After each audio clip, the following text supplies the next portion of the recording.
Un des thèmes aussi assez importants ici à Mayotte, que je vois et que j'entends souvent, c'est de savoir qu'en fait, que Christ, Jésus-Christ, est en fait venu sur la terre, pas pour accomplir sa volonté, comme on dira, mais pour accomplir la volonté de celui qui l'a envoyé.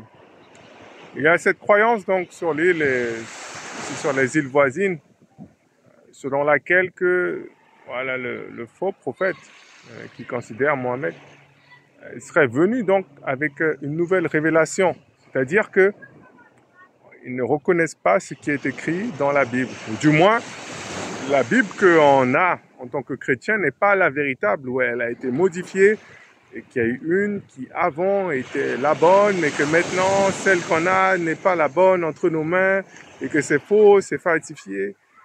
Mais quel est ce Dieu? Quel est ce Dieu qui donne une parole et qui n'est pas capable de la garder? On ne sait pas où est-ce qu'elle est. On ne sait pas, elle est perdue. Comme il y a un verset qui dit, hein, ne va pas chercher la parole, hein, est-ce qu'elle est au fond de l'eau? Ou ne va pas chercher loin, la parole de Dieu est dans ta bouche. Hein? La parole de Dieu n'est pas loin de nous. Donc, ce qu'il faut savoir, c'est que la parole de Dieu est la même. Dieu, le Père, a toujours conservé et veillé sur sa parole. D'ailleurs, même les catholiques, hein, on considère qu'il y a un faux évangile, voilà, qui croient qu'il faut faire des bonnes choses pour aller au ciel, et on croit que ça c'est faux. Même eux, en techniquement parlant, à peu près la même Bible que nous. C'est juste, voilà, quelques livres en plus qu'ils peuvent avoir, le livre deutérocanonique. Mais à part ça, même eux, ils ont la même Bible que nous, on peut dire ça. Donc ça montre bien que la parole de Dieu a toujours été conservée. Dieu a toujours veillé sur sa parole pour que nous, les hommes aujourd'hui, on puisse avoir la véritable parole de Dieu entre nos mains. Pour pas que tu aies de doute de se dire qu'est-ce que Dieu a dit, qu'est-ce que Dieu veut que je puisse faire. Mais Dieu t'a donné la vraie parole. Et maintenant, ce qui montre que le Seigneur Jésus-Christ est véritablement un homme envoyé de Dieu, c'est que contrairement à ce qu'on peut enseigner avec le faux prophète Mohammed qui serait venu avec une nouvelle révélation, avec quelque chose de nouveau, Jésus-Christ a toujours dit, ne pensez pas que je sois venu ici pour détruire la loi, mais je suis venu ici pour l'accomplir. Et ça, c'est très, très, très important. Parce qu'un signe d'un faux prophète, c'est quelqu'un qui va venir quelque chose de nouveau. Quelqu'un qui ne va pas respecter ce qui avait déjà été donné. Mais ici, Jésus-Christ est clair, c'est qu'il n'est pas venu faire sa volonté, mais qu'il est venu accomplir la volonté de son Père. Et cette volonté-là a été déjà écrite. Quand vous considérez la Bible considère que la fondation, c'est l'enseignement, c'est les prophètes.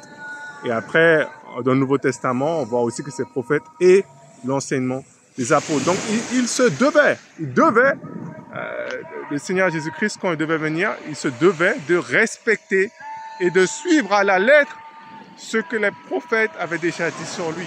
Et c'est pour ça, à maintes reprises, vous allez voir Jésus dire des phrases comme « N'avez-vous jamais lu ce qui est écrit ?» On va le dire, mais il y a un homme qui a eu il y avait 7 frères, hein, la première femme, et la femme, il est mort, le deuxième a repris, le troisième jusqu'au 7e. Mais à la fin, avec qui il va se marier au ciel parce que tout le monde l'a eu. Et le Seigneur Jésus-Christ va répondre, n'avez-vous pas lu, hein, vous êtes dans l'erreur. Il va les faire comprendre qu'ils ne comprenaient pas les Écritures. Et à chaque fois, Jésus revient à cette question-là. Est-ce que tu as lu la parole de Dieu? Et dira, Dieu est le Dieu d'Abraham, Isaac et Jacob. Il n'est pas le Dieu des morts, mais le Dieu des vivants. Parce que ces gens-là ne croyaient même pas en la résurrection. Et donc Jésus-Christ, souvent, beaucoup de fois, a dit, n'avez-vous pas lu? N'avez-vous pas lu? Et même, il dira même à certains moments, mais comment vous voulez que... Il faut qu'on fasse ça pour que les Écritures puissent s'accomplir. Donc le Seigneur Jésus-Christ a toujours respecté le script qui lui a été donné. Et jusqu'au bout, jusqu'à la croix aussi, à un moment, il dira, afin que s'accomplisse ce qui avait été écrit, il va dire, voilà, j'ai soif, on va lui donner après à boire et tout. Mais jusqu'au bout, il va toujours respecter les Écritures. Et ça, mes très chers amis, ça nous montre bien encore une fois que le Seigneur Jésus-Christ n'est pas venu faire sa volonté, mais une volonté déjà écrite avant et qui se devait maintenant de réaliser cela. Et ça, c'est la preuve encore d'un vrai homme de Dieu envoyé. Si vous ouvrez aussi dans le livre de Galates, par exemple, il dira que si quelqu'un, ou même un ange, hein, vient avec un autre évangile que celui que je vous ai annoncé, qu'il soit maudit, soit anathème. Et bien, malheureusement, le faux prophète Mohammed rentre dans cette case-là parce qu'il annonce un autre évangile que par lui, on pourrait arriver au chemin du ciel, alors que la Bible est claire qu'il n'y a nulle autre personne, il n'y a aucun autre nom sur le ciel par lequel on puisse être sauvé. Voilà. Donc la dernière fois, j'avais parlé que tous les prophètes rendaient témoignage du Seigneur Jésus-Christ. Et là, vous voyez un peu la suite que c'est comme si que le Seigneur Jésus-Christ faisait écho en fait aux prophètes. Il répondait un peu aux prophètes que vous avez tous parlé de moi. Eh bien, je suis là pour accomplir ce qui avait été dit simplement. Oui, même sa naissance. Les gens disent, il y a un roi qui est né. Où le roi a-t-il né? Et ils ont cherché après dans les Écritures. Ils ont dit, ben, il doit être dans Bethléem. Parce que voici ce qu'il est écrit. Eh oui. Et donc, toutes ces choses se sont passées parce que le Seigneur Jésus-Christ a respecté la parole de Dieu. Et cette parole de Dieu est véritable, c'est la même. Dieu a toujours veillé sur sa parole. Et si aujourd'hui, maintenant, toi, tu cherches à connaître la vérité, toi qui es peut-être dans l'islam encore, toi qui es peut-être dans le doute, le flou, je ne sais pas où tu écoutes peut-être cette vidéo, peut-être que dans le salon, dans ta chambre, dans ta cuisine, peut-être dans les toilettes aussi, je ne sais pas. Mais, quel que soit l'endroit où tu es, Dieu veut que tu puisses savoir qu'il a envoyé sa parole.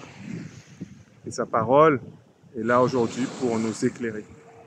Et tu seras jugé maintenant en fonction des choses que tu as entendues. Et je crois que ça, c'est la parole de Dieu qui t'est donnée. Pour que tu puisses être sauvé. Mais c'est à toi maintenant de faire le choix. Soit de rester dans les ténèbres, soit d'accepter la vie et d'entrer dans la lumière. Voilà, soyez bénis. Et n'oubliez pas cette chose très importante. Jésus, le Christ, venu pour accomplir ce qui avait été déjà dit sur lui. Donc, il y a rien de, techniquement, il n'y a rien de très nouveau quand Jésus est venu. Il a juste suivi ce qui était dit. Voilà, soyez bénis. Et voilà, toujours depuis Mayata.